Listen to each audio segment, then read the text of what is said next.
आज हमारा practice set जो है वो थर्ड है। तो हमारा सवाल क्या कह रहा है कि एक वस्तु का मूल्य 2 वर्षों में 18,000 रुपये से घटकर 14,580 रुपये हो जाता है। तो वस्तु का मूल्यह्रास की वार्षिक दर ज्ञात करिए। ठीक है, तो 18,000 रुपये थे। ठीक है, घट के कितने हो गए? 14,580 रुपये।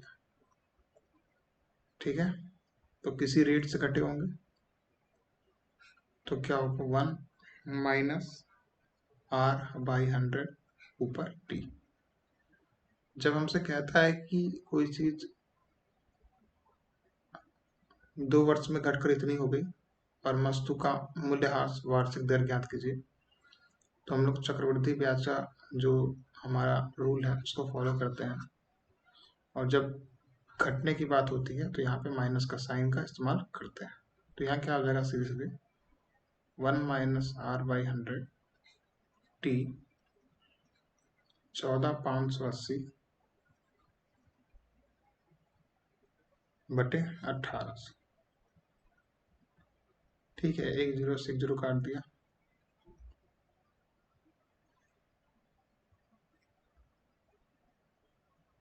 ये हम काट देंगे किससे?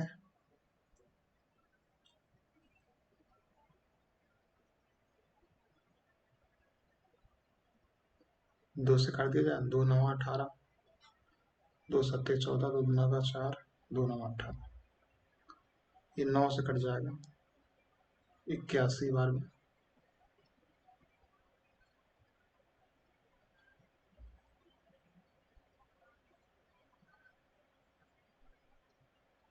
ठीक है, ये कितना आ गया? 81/100। यानी कि ये किसका स्क्वायर है? यानी कि ये है 1 - R/100 T। ये हमारा है 9/10 का। ठीक है, इसको आराम से हम ये भी लिख सकते हैं 1 सही 1 बटे 10 का 2।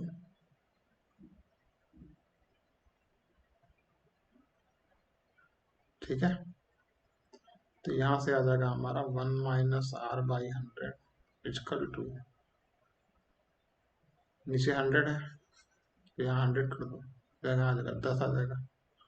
ध्यान से देखें तो ये चीज इसके तरह दिख रही है, सेम टू सेम। तो हमारा R कितना हो जाएगा? 10। समय तो हमारा दिया ही है 2 साल, तो 2 से 2 कैंसिल हो गया। 1 - R/100 था तो यहाँ 1 - 10/100 है।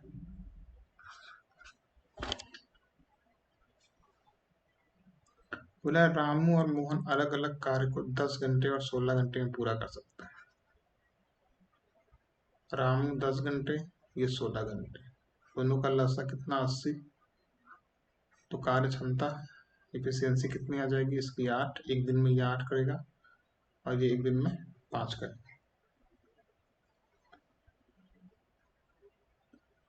2 घंटे एक साथ करने के बाद, यानी कि 8 × 5 = 13, कितने घंटे एक साथ किए? 2 घंटे। टोटल काम कितना कर लिए? 26। फिर मोहन कार्य छोड़ देता है, मोहन कार्य छोड़ देता है, यानी कि मोहन ने कार्य छोड़ दिया।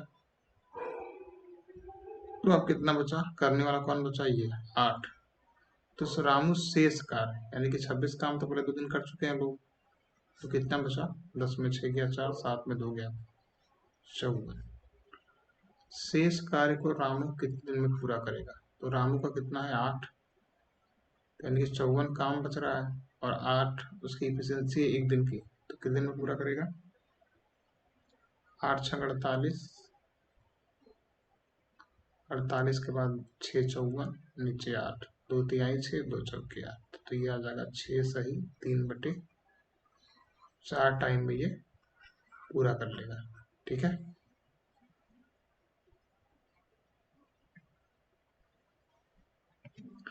अगला सवाल है कि एक कार 108 किलोमीटर प्रति घंटा की गति से 3 घंटे में एक निश्चित दूरी तय करती है।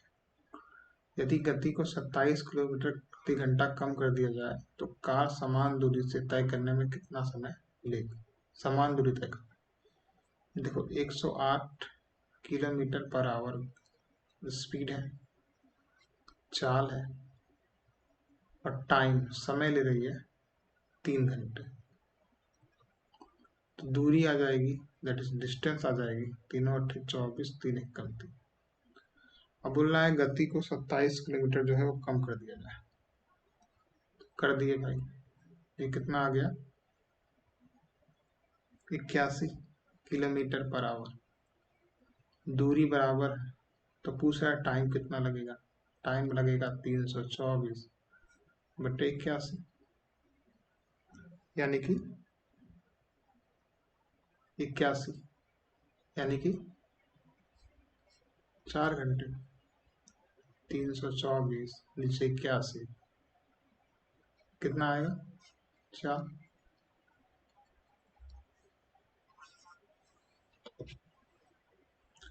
अगला क्वेश्चन पूछा है कि जो राहुल है वो 4 किलोमीटर प्रति घंटा से एक निश्चित दूरी तय करता है, उसी मार्ग में 3 किलोमीटर प्रति घंटा से वापस आता है। पूरी यात्रा में उसकी औसत गति कितनी है।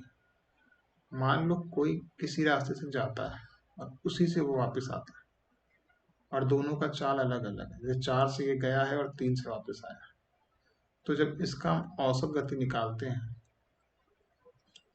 तो क्या करते हैं कि 2×4×3, और ये दोनों को हम जोड़ देते हैं। तो ये कितना आ जाएगा, 4×3=12, 24 और नीचे 7, यानी कि 24/7 किलोमीटर पर आवर। तो 7×3=21, 7×4=28, 2×30, 7×9=14, 6×20,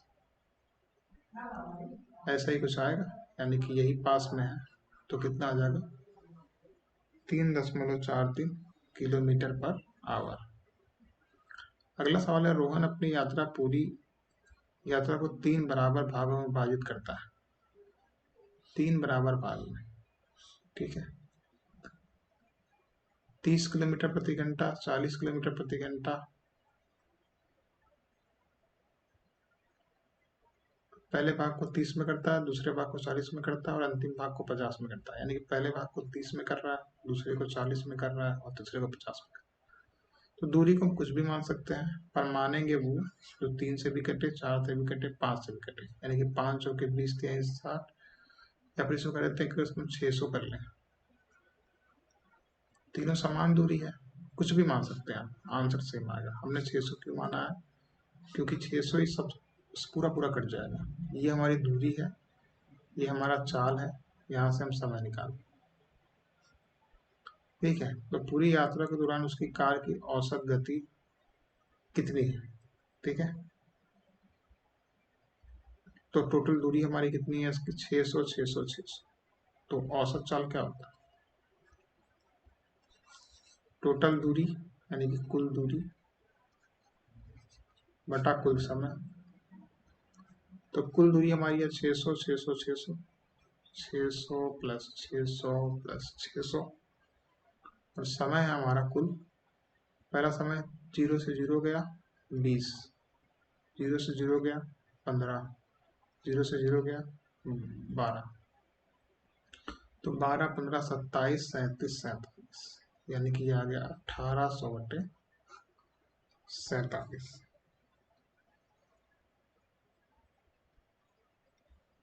तो ये कितना आ जाएगा, 371447 किलोमीटर पर आवर, ठीक है।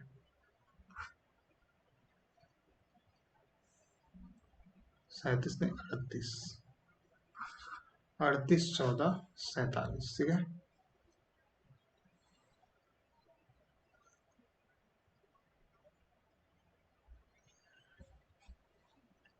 अगला, ए किसी कार्य को 8 दिन में करता है, बी 24 दिन में कर सकता है। लसा कितना आएगा, 24, या एलसीएम कितना आएगा, 24। 8 से करा 3 आया, 24 से किया 1 आया, यानी कि ए जो है वो एक दिन में जो काम करता है वो कितना है, 3। बी जो है वो एक दिन में काम करता है वो कितना है, 1, ठीक है। वे एक साथ कार्य शुरू करते हैं, लेकिन कार्य पूरा होने से पहले 4 दिन पहले ए छोड़ देता है। संपूर्ण कार्य पूरा करने के लिए ए और बी द्वारा लिए गए दिनों की संख्या ज्ञात कीजिए। ठीक है,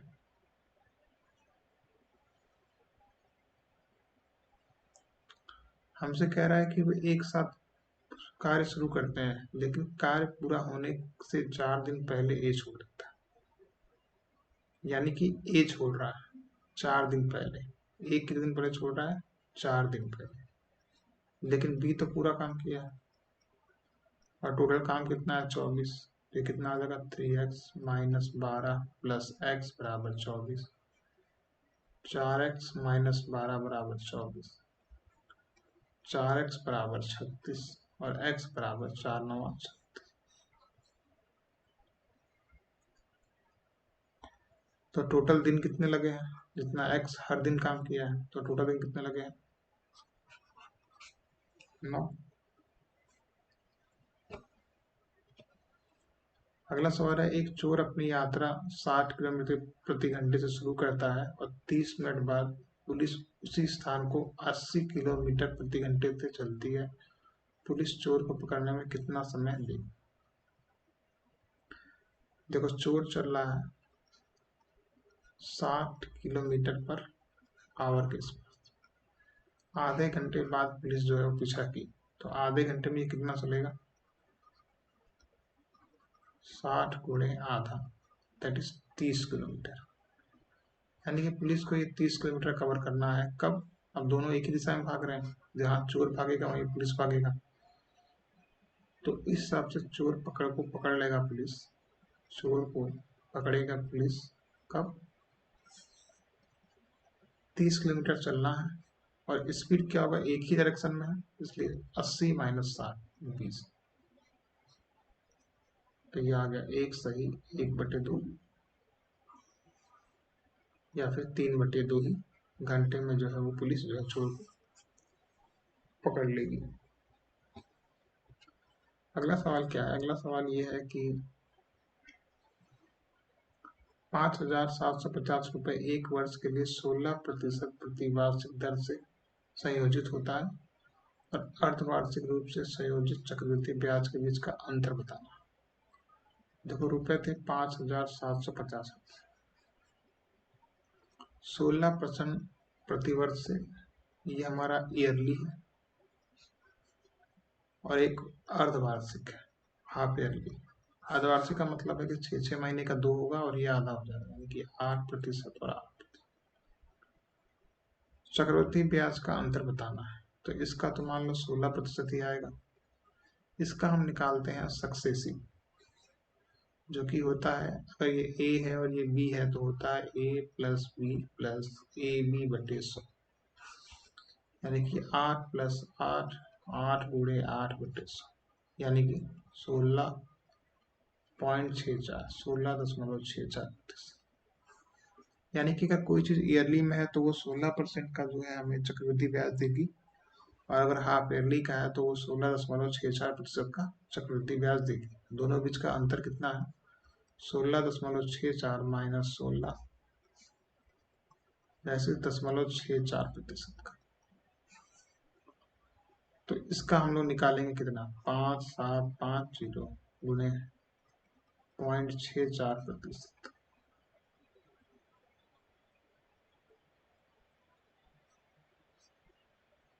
एक जीरो और आ गया तो आ गया 57.5 गुणे 0.64।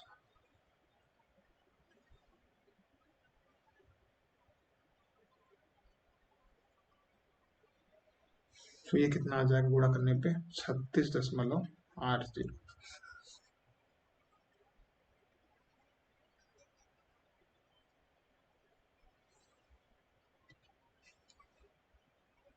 सिंपल है, पहले इसको करते हैं तो कितना आ जाएगा? -2 माइनस माइनस प्लस 2/7, 7 दूना 14 में 2 गया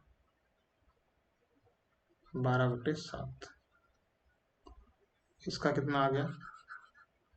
12/7। 12/7 में -4/5, तो ये आ जाएगा -4/7 गुणे 12। भागे -4/5 गुणे 12/7,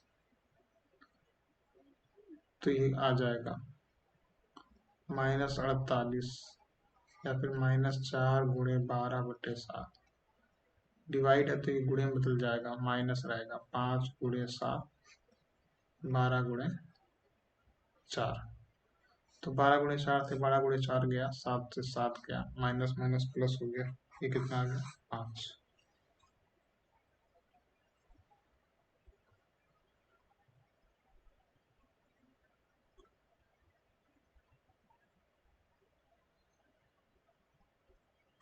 अच्छा यहाँ क्या आएगा, ये निगेटिव में आएगा, यानी कि ये प्लस हो जाएगा, यानी कि ये निगेटिव नहीं रहेगा, तो आंसर हमारा क्या आएगा, निगेटिव। ठीक है, क्योंकि ये क्या होगा, ये हो जाएगा -14 + 2/7, दैट इज -12/7।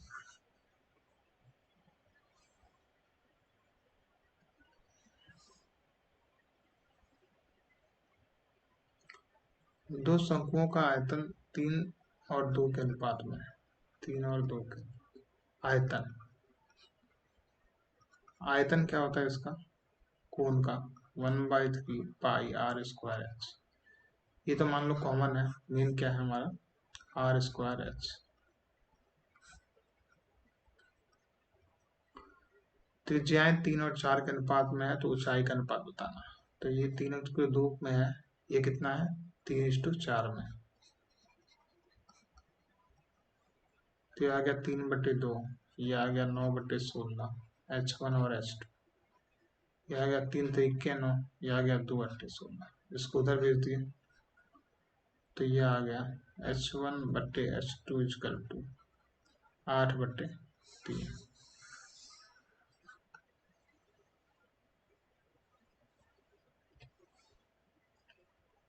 कह रहा है कि इलेक्शन में 2 कैंडिडेट हैं, ए और B. Total number of voters in constituency is 90,000। Total vote कितने हैं, 90,000। 70% of total votes are polled, इसमें से केवल 70% जो है वो पोल हुए, 70% जो है वो मतदान हुआ। यदि ए को डाले गए मतों के 60% मत प्राप्त हुए, जितने भी वोट डाले गए थे उसका 60% ए को मिले, यानी कि इसको काट देकर हम तो 42% ए को मिले, तो इसको कितने मिले होंगे, 10 में 2 गया 8, 6 में 4 गया 2, 28% मिले होंगे बी को। तो बी को कितने मत प्राप्त हुए, बी को मिले 28%, तो निकाल लो इसका 28%।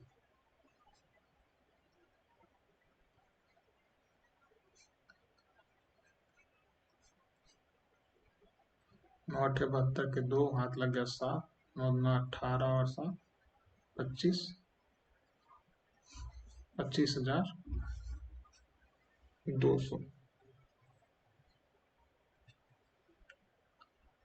Curve surface area of A sphere is 1386 cm²।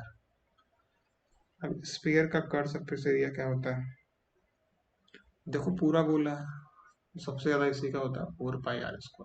आधा रहता और टोटल सरफेस एरिया पूछता तो कितना होता है हमारा 3πr²। ठीक है, तो इसका हम निकाल लेते हैं। कर्व सरफेस एरिया वक्र पृष्ठ क्षेत्रफल क्या होता है 4πr², तो ये आ गया 4 22/7 r का स्क्वायर, ये है 1386। यहाँ से हम जब r निकालना चाहेंगे तो 11 कम 11, 11×22, 11 से 66, 2 से फिर कट जाएगा, 2×6 = 12, 2×3 = 6, तो r² आ जाएगा 7×63 और नीचे 4।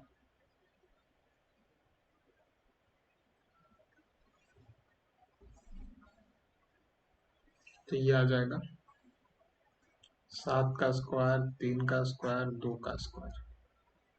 तो आय बराबर आ जाएगा 21/2, दैट इज 10.5। तो हम आयतन या फिर वॉल्यूम जो कैसे निकालेंगे, 4/3 पाई आर क्यूब।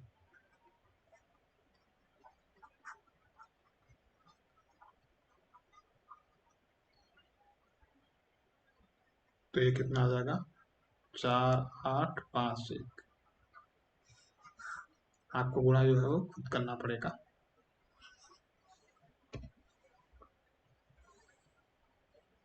20 और 36 लीटर के दो बर्तनों में दूध और पानी का अनुपात क्रमशः 3, 7 और 7:5 है। देखो, एक में 20 लीटर है और एक में 36 लीटर है।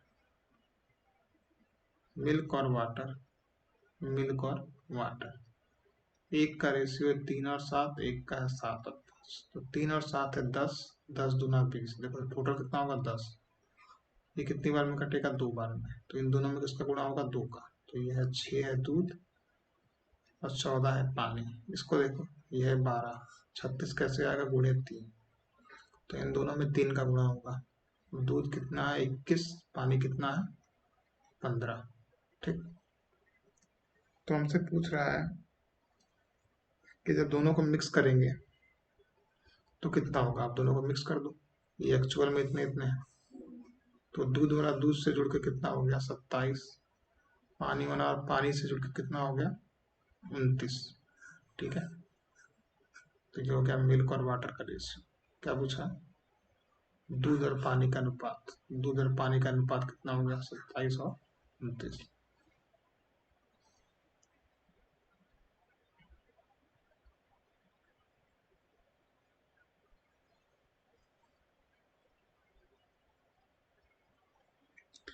बोल रहा है square of 28 is divided by the largest number that can exactly divide by 42 और 56। देखो लार्जेस्ट नंबर यानी कि दोनों का एचसीएफ पूछा है। पहली तो बहुत बड़ी से बड़ी संख्या जो दोनों को विभाजित करे, तो वो दोनों का मसा ही होगा।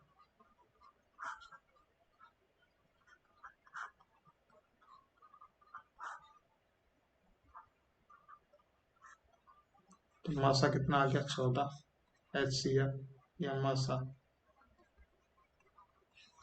बोला था स्क्वायर ऑफ 28 का वर्ग को उस बड़ी से बड़ी संख्या से विभाजित किया जाता है जो 42 और 56 दोनों से पूर्णतः विभाजित करता है। परिणाम कितना है, तो 42 और 56 दोनों से पूर्णतः विभाजित होगा, यानी कि दोनों का हम मसा निकालेंगे जो कि 14 आएगा। 14 से विभाजित किया जा रहा है 28 × 28/14 को। तो बोल रहा है कि जो है वो कितना हमारा जो है वो परिणाम आएगा। तो 14×28, 28×56।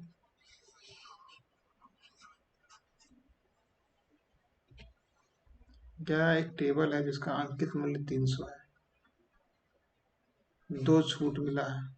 देखो छूट को जो छूट मिलता है 20% और 10%, तो टोटल कितना होता है, 20 + 10 - 20 × 10/100, 30 - 2, यानी कि 28% का डिस्काउंट मिला है। ठीक है, 28% का डिस्काउंट मिला है, यानी कितना कम हो गया, 100 में 72। तो अब ये कितने का हो गया, 3×2 = 6, 3×7 = 21, 216 रुपए का। इसके अतिरिक्त नगद भुगतान पे 5% की छूट दी जाती है। तो टेबल का नगद मूल्य कितना होगा। देखो 5% की और छूट मिल गई, यानी कि 100 में 5 मिला, यानी कितना हो गया, 95/100। अब गुणा कर लो, 216 और 95 का कितना आएगा,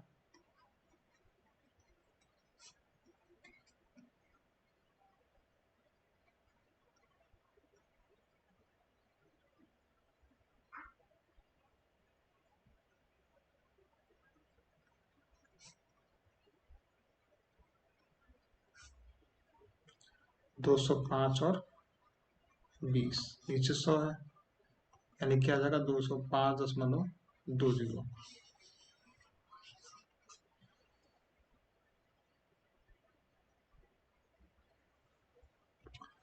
बोला पेट्रोल की कीमत 92 रुपये प्रति लीटर से बढ़कर 96 रुपये प्रति लीटर हो गई। पेट्रोल की कीमत में कितने प्रतिशत की वृद्धि हुई? तो 96.5 माइनस 92/92, तो ये कितना आ जाएगा? 4.5/92 × 100, तो कितना आएगा? 4.9%।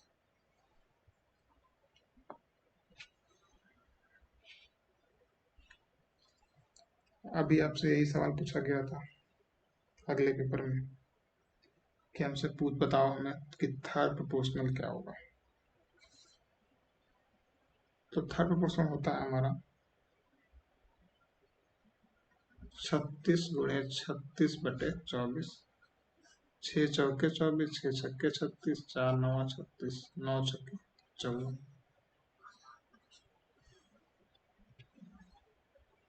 Under a discount scheme, after a following discount of 20%, there is a still gain.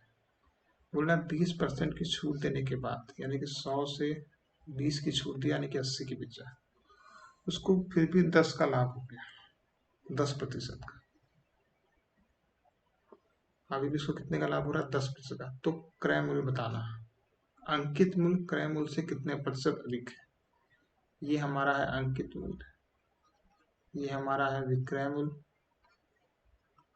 ये है क्रय मूल्य। तो हमसे पूछा है कि जब 20% का छूट दिया, यानी कि 100 के लिए जब 80 में बेचा, तो भी उसको 10% का लाभ हुआ, यानी कि क्रय मूल्य जो भी था, माना x था, 10% का लाभ हुआ, यानी कि 110/100, कितना आ गया? 80। तो ये x बराबर कितना आ गया? 800/11। ये कितना है? 800/11। ठीक। तो अगर सबका 11 का गुणा कर दें इन सब में, तो कितना आ जाएगा? पहला वाला आ जाएगा 800, सब में 11 गुणा कर दिए। दूसरा वाला आ जाएगा 1100, तीसरा वाला आ जाएगा 880। तो पूछा अंकित मूल्य क्रय मूल्य से कितना अधिक है। ये हमारा अंकित मूल्य आ गया, ये हमारा विक्रय मूल्य आ गया, ये हमारा क्रय मूल्य आ गया। तो अंकित मूल्य क्रय मूल्य से कितना अधिक है? तो अंकित मूल्य 1100 है, क्रय मूल्य 800 है, तो कितना अधिक है? 300। 800 में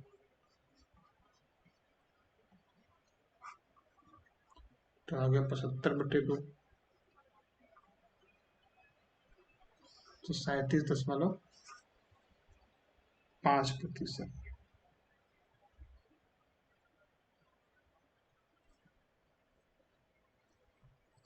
अगला सवाल है कि Harshi bought a new sweatshirt at the store when they are giving 40% discount. बोला दुकानदार 40% की छूट देने पर हर्षी दुकान से एक नई स्वेट शर्ट खरीद सकती है। यदि स्वेट शर्ट का अंकित मूल्य 2,999 है, तो हर्ष ने छूट के साथ कितना भुगतान किया है?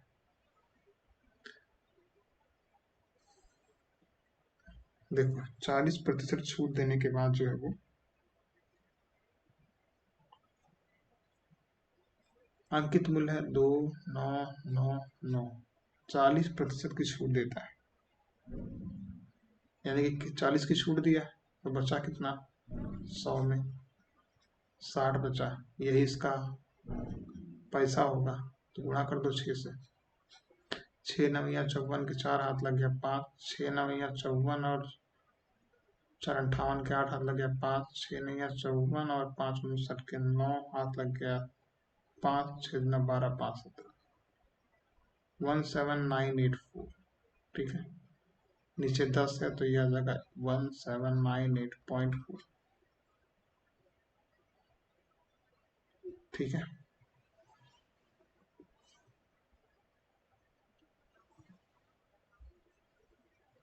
6 9 54 के 4 लग गया 5, 6 9 54 और 5 59, यहाँ भी 9 ही होगा।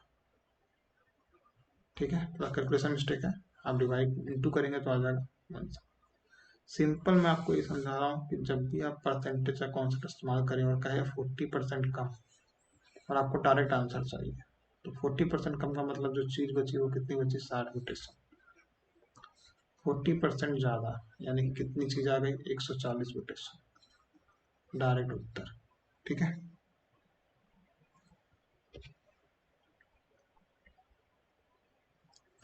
कह रहा है एक मैन ने 475 रुपए की 2 चेयर बेची।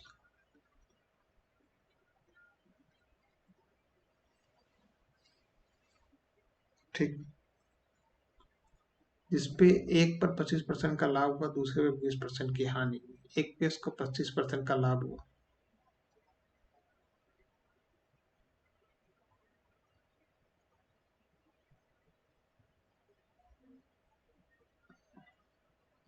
और दूसरे पे 20% की हानि हुई।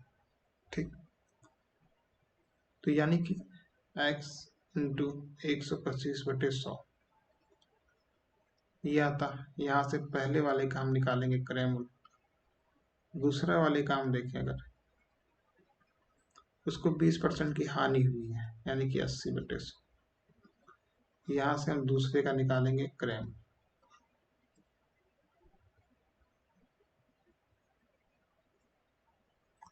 तो ये कितना आएगा, ये आ जाएगा इसका क्रय मूल्य, यानी कि ये आ जाएगा x बराबर 475/100/125, जो कि आएगा हमारा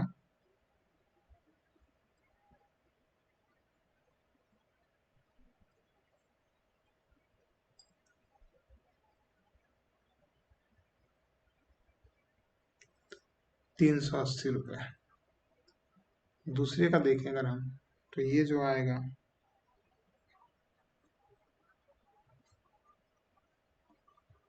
593.75 रुपये। यदि उसने 575 रुपये की दर से दोनों कुर्सियों को बेचा होता तो उसका लाभ और हानि कितना होता। तो देखो, अभी तो हमको निकल चुका है पहले का क्रय मूल्य इतना इतना, तो टोटल जो है हमारा जो है वो क्रय मूल्य आएगा वो कितना होगा, 380 प्लस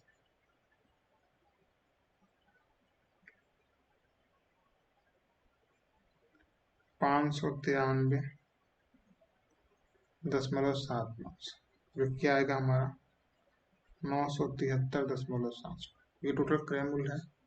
और कह रहा अगर 575 में दोनों बेचा होता, यानी कि विक्रय मूल्य की बात कर रहा है, वो कितना है